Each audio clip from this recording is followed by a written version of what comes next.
Suatu hari, Agus sedang membonceng Udin naik sepeda motor. Sampai di Senayan, mereka terjebak macet parah dan ada rame orang di jalanan. Udin yang penasaran turun dari motor dan bertanya ke seorang pemuda di tengah jalan. "Ada apa, Mas? Kecelakaan?" Si pemuda menjawab, "Ini ada kelompok teroris yang menyandera seluruh anggota DPR. Mereka minta tebusan uang cash 100 miliar. Kalau enggak, semua anggota dewan yang mereka sandera itu akan disiram bensin dan dibakar." Mendengar itu, Udin kaget. "Waduh, terus gimana?" Si pemuda menjawab, "Makanya sekarang ini saya dan teman-teman sedang berusaha ngumpulin sumbangan. Anda mau nyumbang, Mas?"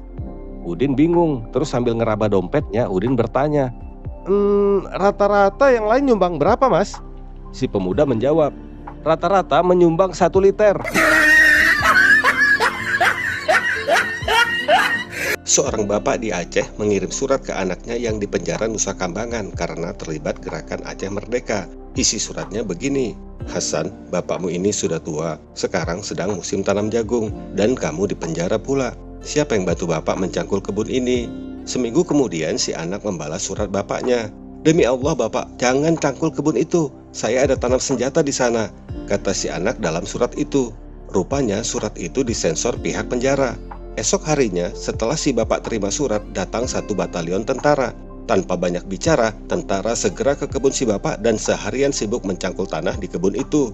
Setelah tentara pergi, si bapak kembali kirim surat ke anaknya. "Hasan, setelah bapak terima suratmu, datang 1 batalion tentara mencari senjata di kebun kita, namun tanpa hasil. Apa yang harus bapak lakukan sekarang?"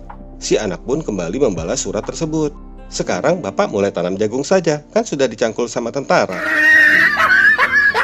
Ada orang desa yang baru saja terpilih menjadi anggota DPR RI mendatangi seorang kiai di kampungnya. Dengan bangganya, dia bertanya kepada Pak Kiai, "Pak Kiai, hebat mana saya dengan kepala desa?" "Jelas hebat bapak sebagai anggota DPR RI. Kalau dengan bupati, Pak Kiai, masih hebat DPR RI lah. Kalau dengan menteri, Pak Kiai, masih hebatan DPR RI. Menteri takut sama DPR RI." "Betul-betul Pak Kiai. Kalau dengan presiden, masih hebat DPR RI. Presiden juga takut sama DPR RI." "Kalau dengan nabi, bagaimana Pak Kiai?" Mendengar pertanyaan itu, Pak Kiai pun terdiam sejenak sambil berpikir. Lalu ia berkata, "Masih hebat DPR RI." "Hah, kok bisa?" Pak Kiai ada-ada saja. "Begini Pak, kalau Nabi masih takut sama Tuhan, tapi kalau DPR RI sudah nggak takut lagi sama Tuhan, sudah disumpah pakai Al-Quran, juga masih pada bohong dan menipu rakyat." Kisah nyata, waktu Presiden Indonesia pertama, Bung Karno, melakukan kunjungan resmi ke Mesir yang dipimpin Presiden Gamal Abdul Nasser. Karena tidak ada acara di malam pertama, Bung Karno langsung masuk kamar hotel untuk istirahat. Tiba-tiba ajudan Bung Karno, Letkol Sabur, mengetuk pintu. Bung Karno marah. "Hei Bur, ada apa kau datang malam-malam begini? Aku kan sudah bilang mau istirahat." Kemarahan Bung Karno reda waktu melihat ada utusan Presiden Mesir bersama dengan Letkol Sabur. Utusan Presiden Mesir itu mengatakan dia diminta menjemput Bung Karno untuk melakukan inspeksi.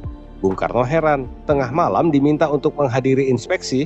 Waktu Bung Karno masih bengong, utusan Presiden Mesir itu mengatakan, "Presiden kami mengundang sahabat beliau, Presiden Soekarno, untuk menginspeksi penari-penari perut di kota Kairo ini." Mendengar hal itu, Bung Karno pun langsung semangat. "Kenapa tidak dari tadi? Sampaikan kepada Nasser, Soekarno dari Indonesia akan siap dalam 10 menit."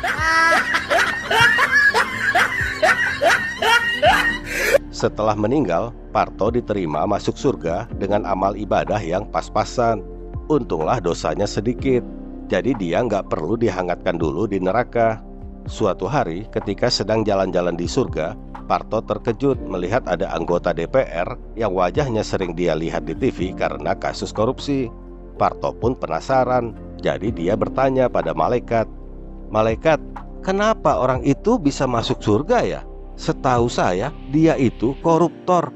Apa mungkin dia dulu hanya dizalimi, dituduh korupsi, padahal enggak?" Malaikat pun menjawab, "Oh, orang itu, dia memang wakil rakyat di negeri kalian yang korup. Jadi kok bisa masuk surga? Apa korupsi itu halal?" tanya Parto. "Oh, dia itu lagi studi banding aja kok. Cuma 4 hari SPPD-nya. Besok juga udah balik lagi ke neraka." Wali kota melakukan inspeksi mendadak ke sebuah rumah sakit jiwa di kotanya. Seluruh dokter dan staf RSJ berdiri. Ada juga beberapa pasien yang menurut pemeriksaan sudah hampir sembuh.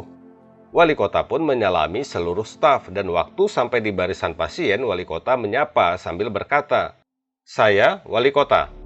Salah satu pasien tersenyum lalu berkata, "Oh, bagus, tidak apa-apa kok."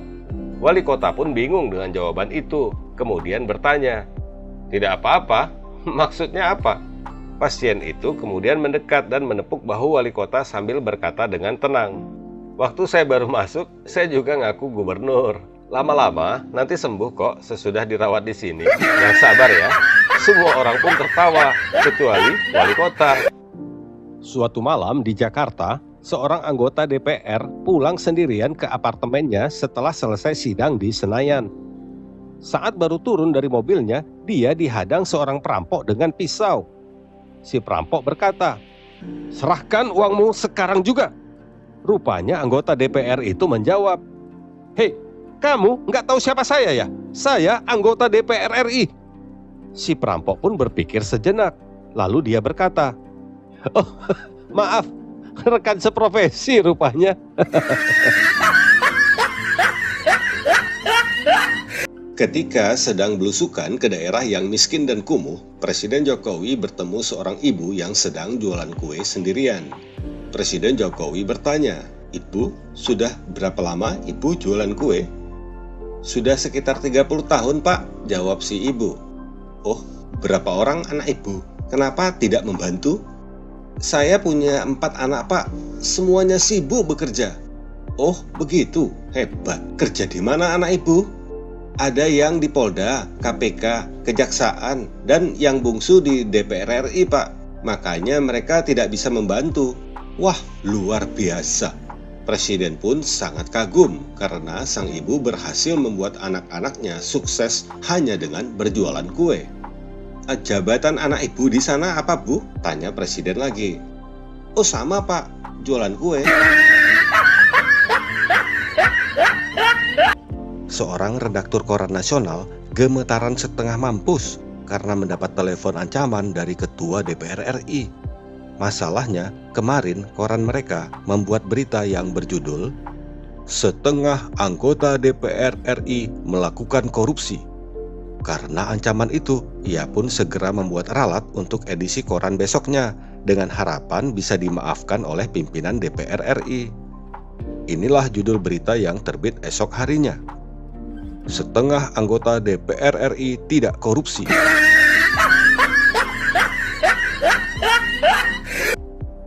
Pada pukul 2 pagi, seorang politisi kondang menelepon ajudan Presiden Jokowi. "Saya perlu bicara segera dengan Presiden, ini darurat." Awalnya sang ajudan tidak bersedia membangunkan Presiden. Tapi karena terus didesak, akhirnya sang ajudan setuju untuk membangunkan Presiden Jokowi. Saat menerima telepon, Presiden Jokowi bertanya, "Ya, halo, apa ada informasi yang sangat penting sampai tidak bisa menunggu besok pagi?" "Maaf, Pak. Saya ingin memberitahu bahwa Menteri Dalam Negeri baru saja meninggal dunia 1 jam yang lalu dan saya ingin mengambil alih posisinya," kata politisi itu meminta pada Presiden. Ya, kalau begitu saya oke saja. Tapi coba tanya petugas di kamar mayat dulu. Apakah memang bisa? Apa dia juga oke?"